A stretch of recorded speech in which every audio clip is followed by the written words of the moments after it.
Hey there, everybody. Welcome to the Horse Geeks podcast, where we look at horses and riders from the inside out. Thank you for joining us. I'm Kirsten Nelsen, professional horse trainer, and with me is Deb Romero, certified Alexander Technique instructor, and so much more. So today's topic is we get more of what we focus on.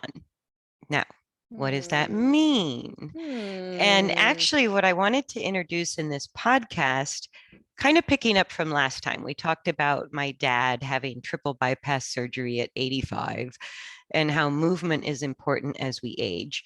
But also, one of the things he was sent home with from the hospital, I found fascinating. It was just a little couple of pages about the importance of starting a gratitude journal. And I went, why are they sending this home with a heart patient? So I'm going to share, I won't share the screen, but I just have to look at it to actually read the document.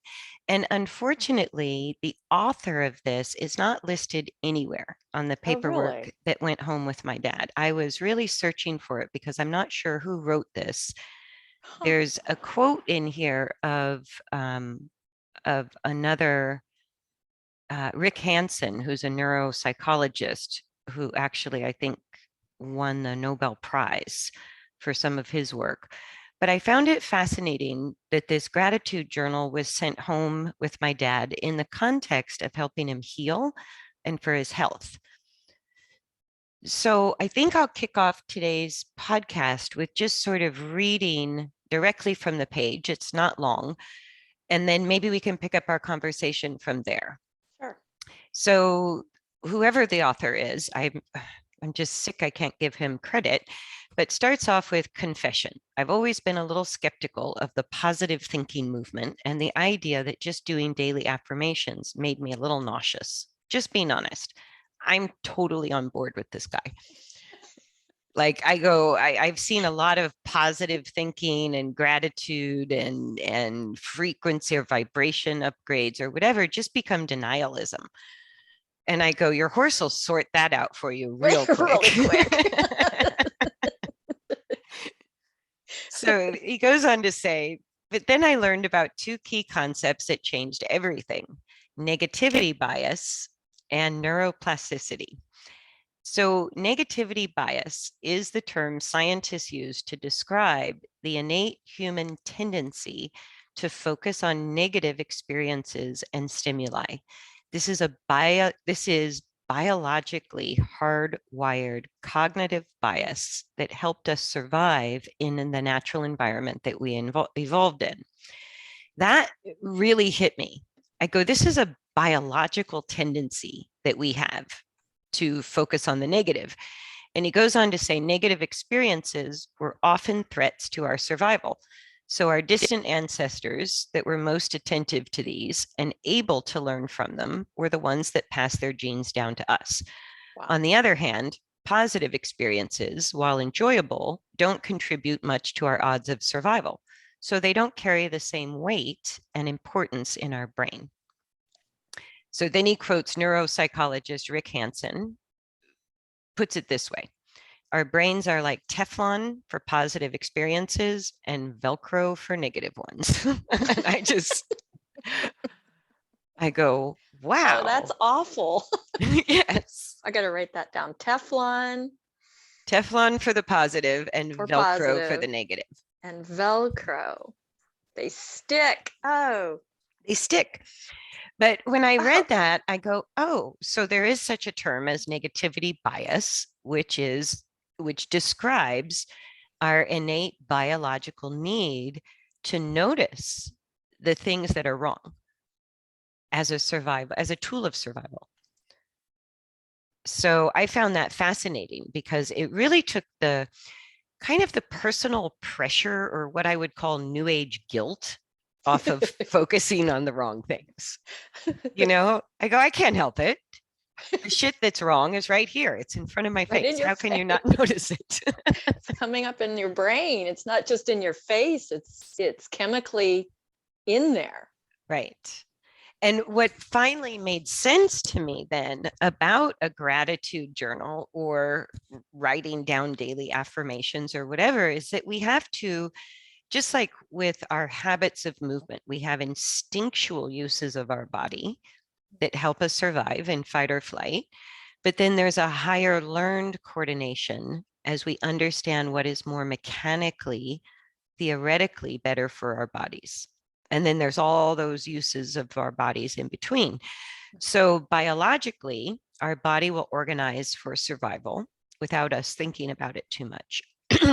And our attention to the negative is part of our biological survival. So we actually have to, like what you teach with Alexander work, is develop awareness and then conscious control. So we actually have to work and focus our attention to improve our mechanical use and to focus on or remind ourselves that there are probably an equal or greater amount of positive things happening in our life. At the same time, a negative one is getting all of our attention. And that to me, it's like, oh, okay, now I understand. A daily gratitude journal is helping us just focus and notice what's positive. Yeah, and I was doing some research, and I don't know why I came across an interview between Mio Morales and Robert Rickover, who are both two master Alexander teachers, and you're not a master until you've been teaching for 20 years. And Mio brought something up that I really brought it to my attention along the same lines. When people would talk about their problems or their pain, he saw a noticeable difference that they would shorten and get shorter. Or But hunch or or shrink. hunch or shrink or shorten muscles. But when he would ask them, he coined this phrase, I love it, where else do I seem a bit easy? He would ask the people like the gratitude journal, start, where are places that you're using yourself well? Where do you feel places that are easy? And then keep looking for those. And he noticed that the person would kind of lighten up and actually get taller. So I found that very interesting research this weekend. Oh, and we've talked a little bit about finding the path of least resistance is really the key to training horses, because horses want to feel good, want to feel safe. So kind of that, it's the same thread as focusing on what is working, focusing on what is easy. We can build that direction just as easily as we can go head to head or toe to toe with a problem. Like going head to head with a 2-year-old in a temper tantrum. Right. Yeah, that doesn't work. You're not winning that one. No. No. No, and part of becoming good with horses is we have this, predatory human species with this prey animal equine species, and it's not a natural relationship. So we have to work to overcome our instincts in many ways. And we're asking the horses to override their instincts all the time. We ask them to get in a trailer. That's counter to their instincts. We put them in a stall. That's counter to their instincts. We walk out and put a halter on their head. That's counter to their instincts. So, that relationship of horse and rider is really one where we're constantly having to redirect away from instinct and use more conscious awareness. And same for the horse. Yes. Right. And I think the gratitude journal was really kind of the same idea that we are hardwired to notice what's wrong. And we have to put effort, conscious effort, into focusing on what's also going right. Now, why would we need to do that? And I'm going to share some more from this gratitude journal. And I'm just quoting from it directly what this guy writes. So I left off with the neuropsychologist Rick Hansen puts it this way: our brains are like Teflon for positive experiences and Velcro for negative ones. If this sounds like a recipe for unhappiness, well, it is. And it's one reason that depression and anxiety are epidemic in the modern world. But here's the good news. We can rewire our brain for positivity and happiness. Neuroplasticity is the now proven principle that we can change the structure and the function of our brain throughout our lives, and that our thoughts, emotions, and behaviors are the primary means of doing that. Neuroplasticity Say means that again, our thoughts. Say that again about thoughts and. So it's one big long sentence, so I will read it Oh. again. Neuroplasticity is the now proven principle that we can change the structure and function of our brain throughout our lives. Okay. Wow, like that's a big thought. Just like That's huge. we can change our physical appearance by how we consciously use our bodies.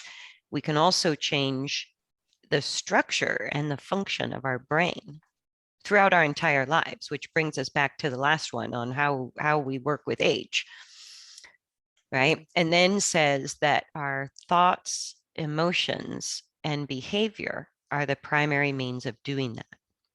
So paying attention to what we're thinking, feeling, and doing are how we can literally change the function of our brain throughout our lives. Then he goes, best news ever, right? Neuroplasticity means that we can overcome our inherent negativity bias and rewire our brains to pay more attention to the positive experiences we have. So negativity bias equals unhappiness, anxiety, depression. Positivity bias equals happiness, contentedness, and zest for life. But how do we rewire our brain? And he says, I'll be sharing a lot more in the next weeks and months to come. But he said one of the most powerful evidence-based methods is a gratitude journal.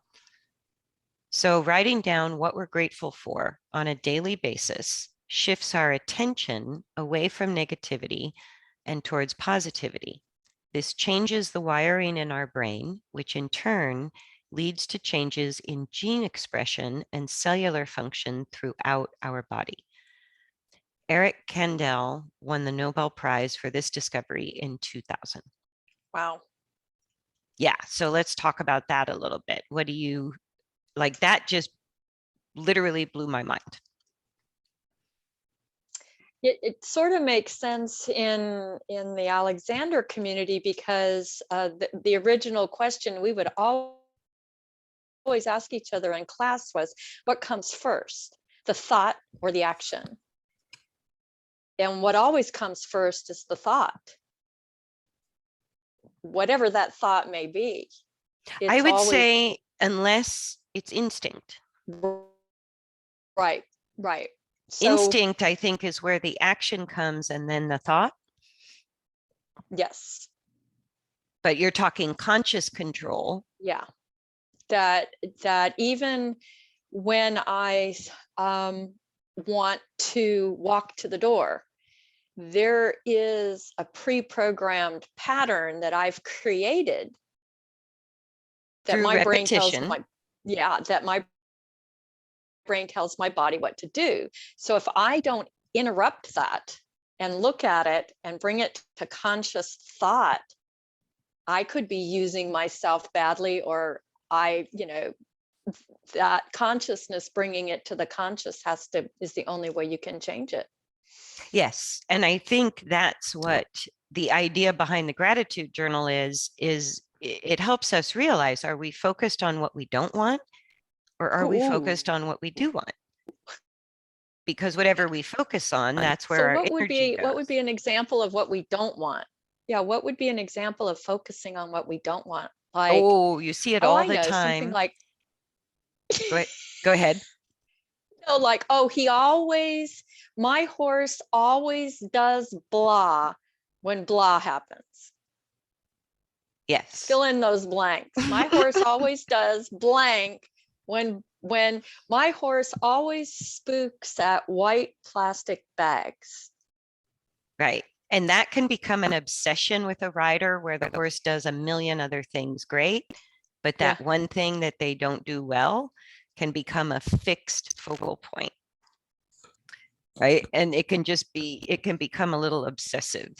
So the example I was going to give was when we use what we call aids, we have a seat aid, rein aids, leg aids. When we create resistant forces with our body, we're basically saying, no, don't do that to the horse, right? So when the horse is either not balanced or not doing what we want, how much are we saying, no, don't do that, as opposed to our contact, which is a release of muscular pressure, says yes to a horse. So the absence of action says yes, and the action says no. Right? So when we're focused on what the horse is doing wrong, we tend to go, no, no, no, no, no, no, no, no, no. And sometimes there's no relief between those no's. And I imagine a shortening comes with that, in our bodies. When we're saying no,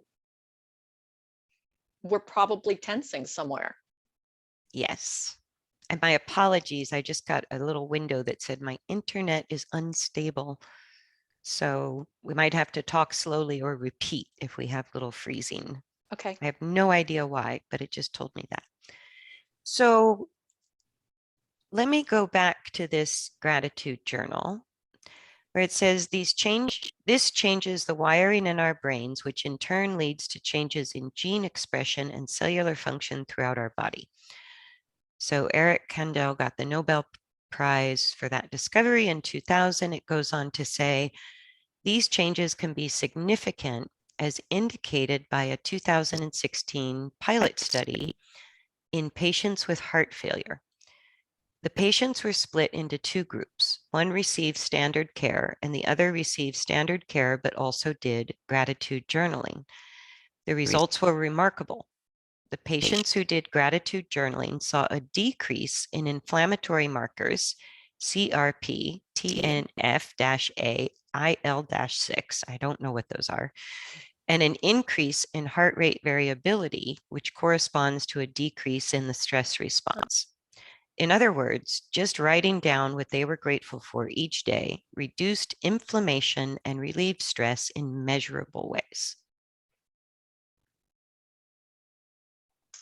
I went, oh, so we could all use more health tips. And that reminds me, because my dad had his first quadruple bypass when he was 45. And it was I was only 17 at the time. So what the instructions they gave him was, you've got to lose weight, so you've got to exercise and this and this. And they never took into the component of what in Alexander we would say the psychophysical things that go on, like improving your thought.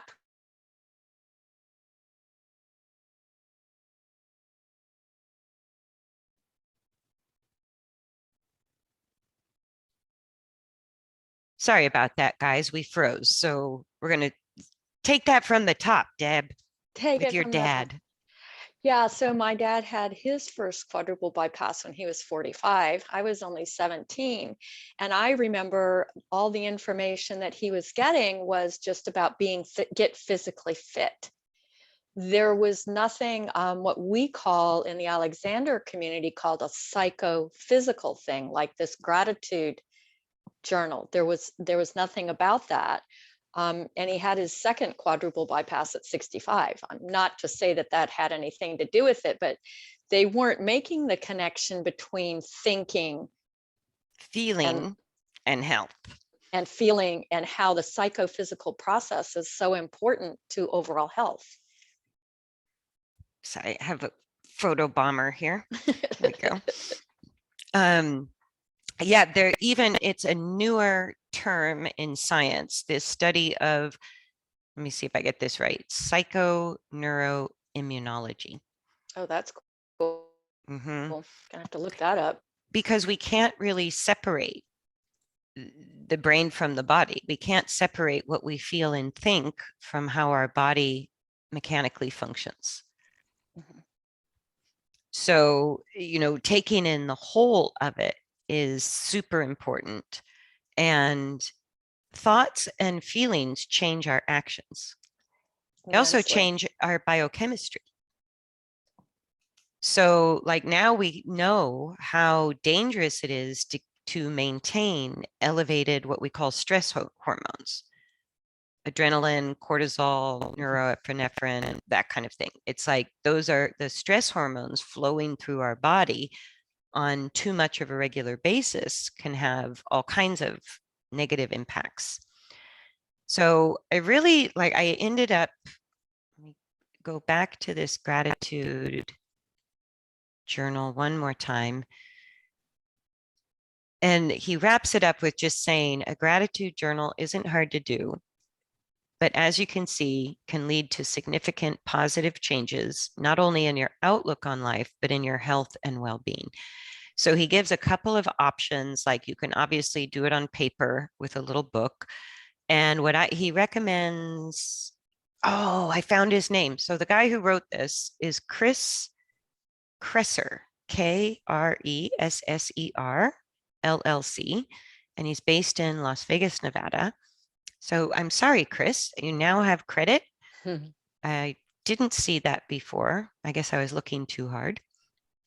But there are now these apps, and there's one app that developed out of the pilot study from 2016 called the 5 Minute Journal. And then there's another app called Grateful, a gratitude journal. So I downloaded the 5 Minute Journal, and I'm on like day 19 trying it out. Oh, cool. Yeah. And what was interesting, the thing I didn't expect that sort of caught me by surprise is, number one, it's super easy. So it's on my phone and I get an alert. Twice a day, it asks you to write down 3 things you're grateful for, maybe a thing or two that you're going to do that day to make today great, and something positive that you want to remember. Could be an affirmation or something you want to think about yourself. So it just takes less than 5 minutes. You fill it out, and then it has a PM little notification where you go in and say, what made today great? And Oh, that's neat. yeah, and what was interesting was, I started to realize when you open the app, it keeps pulls out one thing you wrote that day and puts it in a running list by date. So all of a sudden, I had this list in front of me of all these things to be grateful for. And I was like, oh, that's kind of the power of it, because you just put it in as you're thinking of it, but it keeps this list for you that just kind of pops up when you hit the home screen. And I went, oh, I had quite a lot of things to be grateful for. It's like the And snowball effect. yeah, That's what came up in my head. Oh, that's the snowball effect. That makes sense. yeah. And I'm not disciplined about anything other than getting my work done. Like I'm very good at that, but meditating, time for myself, pampering, not so good, right? So the journal on the app was great for me because it didn't take a lot of time. I can carry it with me. I can stay consistent. And it gives me at least 5 minutes out of a day where I can recalibrate what I'm thinking of. Because, some days you wake up and since 2020, we're just bombarded with negativity constantly. And I go, that 5 minutes twice a day has really helped me feel better because it's just a very quick reset of going, what am I giving my attention to? Yeah, and that I'd really like that because most days I feel like a fireman. I get out of bed and my pants are right there. I'm like, okay, let's go. Yes. What am I going to accomplish today? Why, let's get out there. Yes. And having that permission, and we did this once as an experiment in Alexander's School of Cooking. We all had to make this meal. So this was 6 of us. We couldn't talk to each other. And every 15 minutes we had to pause for 1 minute. So it really Pause ingrained for in us about having pause and having that interruption of to say, okay, well, wait a minute, like the app, oh, let me just check in, you know, because we don't give ourselves permission to do that. right. Right. Or we're constantly thinking of what's out there and Mm, forgetting about our internal world. yes. But our internal world sort of determines, like we've talked about the reticular activation system of the brain before, that are what's going on internally really affects what we notice in the external world. Mm-hmm. So, like, for example, I had a really sad reaction to this whole thing with Russia invading Ukraine. And I just thought how terrifying war is, Mm-hmm. right? Terrifying. And then I paused and I looked around and I go, as terrible as that is, the squirrels are still out looking for food. The sun is still shining. The trees are still growing. Like at the same time that there's terrible things happening, there's also good things happening. And I'm not in the war zone. So this is, I'm not saying that's the appropriate place for a gratitude journal, but it's like if we're not in the war zone, we probably have a lot to be grateful for. And I actually watched some interviews of some of the Ukrainian people, and they are very robust people. Oh, yeah. So that was really cool to see that they were, you know, like we're here, we're going to do this, and I thought, wow, that's really powerful. They're fighting for what they love. Yeah, They're and I fighting for just something they deeply value, which is their freedom and their democracy, their sovereign nation, their independence. And it'll be interesting because the Russians are fighting for a dictator.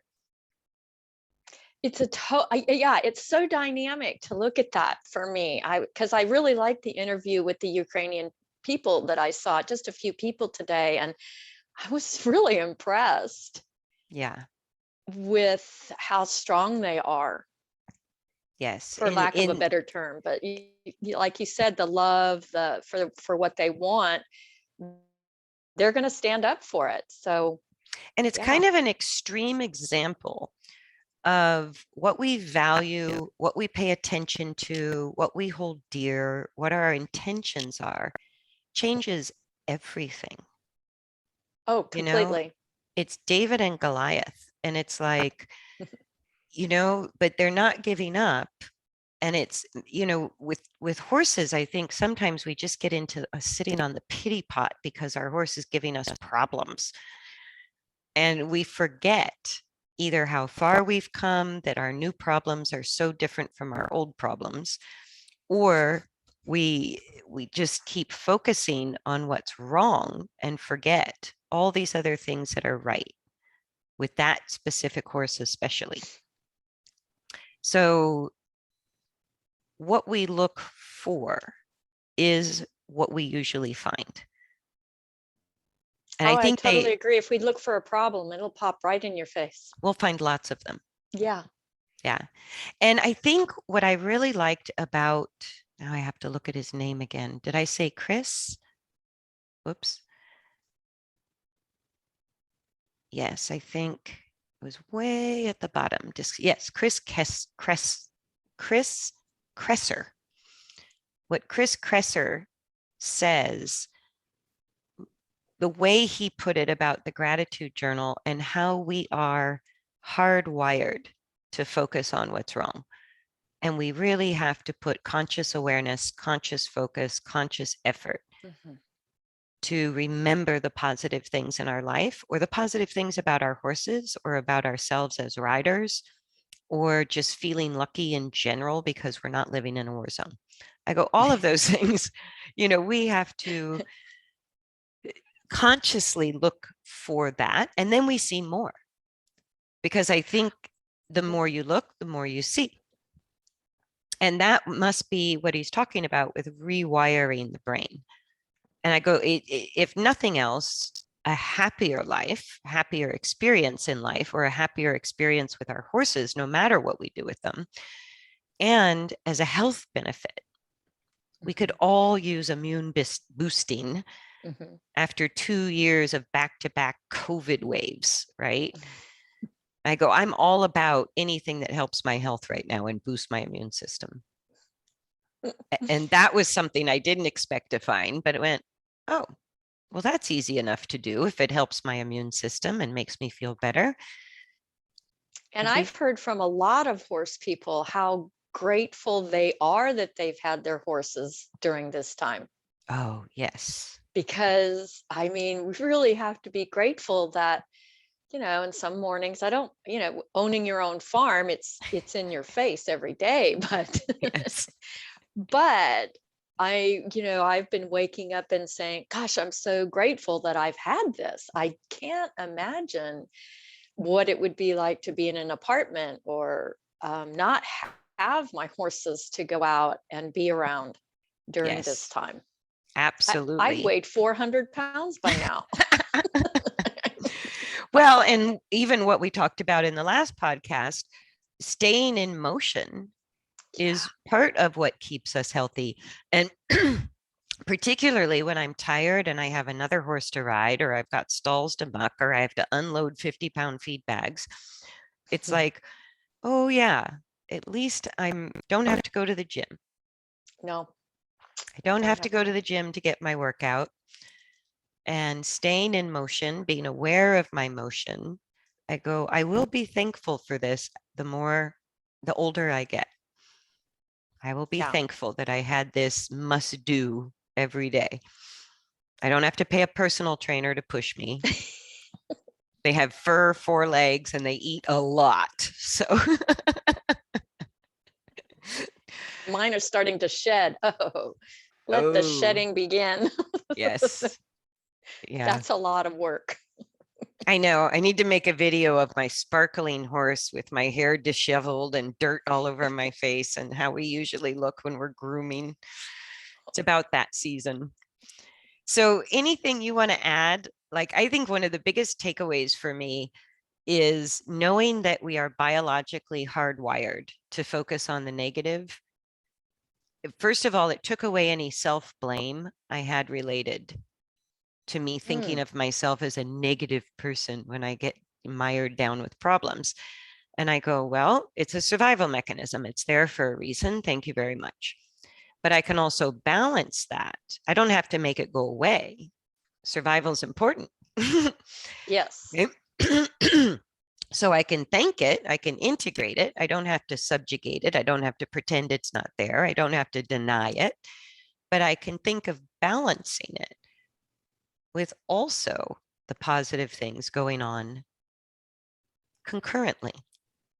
Yeah, I can really, that's just feeds right into my work, because those habits, once you're aware of them, are going to come up. And it's not that we make them go away. They're there. Yeah. But do I have new tools to help me go in a positive direction of change? Right. And that's the same thing as the gratitude journal, and realizing that this is a mechanism we have within us, but it doesn't have to be controlling our entire being. It's part of us, but not all of us. Right. It's kind of like what Mio was saying. If we focus on the pain, we're going to get more of that. But if we focus on what's going well, we're going to get more of that. Yeah. Or at least it kind of puts it like the pain grabs our attention. It's there for a reason, but we can learn to manage it by focusing on something else. And it's the same thing with a fearful horse. If the horse gets scared and we get scared and we both look at the black stump, things are going to erupt in a bad way, right? It reminds me of a herd of deer. Look at that. Oh my God, look at that. Yes. Yes. Off That's instinct at play, right? Absolutely. And then conscious choice is redirecting it, not pretending it's not there. Exactly. It is there. It's there for a reason. So our focus on negative things, it's there for a reason. It's part of survival. But I think with a gentle thought of, could I just keep that in balance I like that. so that the scale in my internal emotional world isn't tipping so far that way? Because that's where we start to suffer with depression, anxiety, low grade survival mode all the time. And it's not healthy for us. And I'm So sure it's not bringing too much to our relationship with our horses either. If we arrive at the barn with those thoughts. yes. Yeah. And horses who learn through comfort and release, they don't understand constant negativity, which would be, well, we'll talk about it at a different point, that there are what's called positive and negative reinforcement, but that doesn't mean good and bad. It's Oh, I like positive. that. Yeah, positive reinforcement is giving a reward during an action, and negative reinforcement is interrupting the action, not giving punishment, just interrupting the action. And I think knowing that we have this sort of instinct towards negativity, whether it's with our horses or just ourselves in our lives, I think in every ride, like if we kept a horse training journal, the problems are the first thing we're going to write down. Just like with you, people want to speak about their pain issue first. And we don't want to minimize it, but we do want to balance it and say, yes, that's going on. And we'll find solutions. We'll find ways to work through that. And at the same time, what can you also notice that's easy or that's going well or that's going right? And I think, like, I feel myself breathe just saying that, right? I feel my breath deepen. I feel a little bit of calmness. I feel my muscles relax by going, it's not good or bad. It's not right or wrong. There's a problem. Okay, it's there, something I don't like, but there's also this other thing. I like that. So anything to wrap up with? That sounds good to me. Sorry, the kitty will not leave me alone today. So anybody who's actually watching this podcast, That's why I'm behind closed doors. I know, I forgot to duct tape her to the wall before I started. It's very friendly. All right. Well, thank you guys once again for joining us for another Horse Geeks podcast. We hope you liked it. Please share, like, subscribe, all of that. Make comments. And we hope to see you next time for another Horse Geeks podcast. Thanks, everybody. Be kind. Bye. Bye.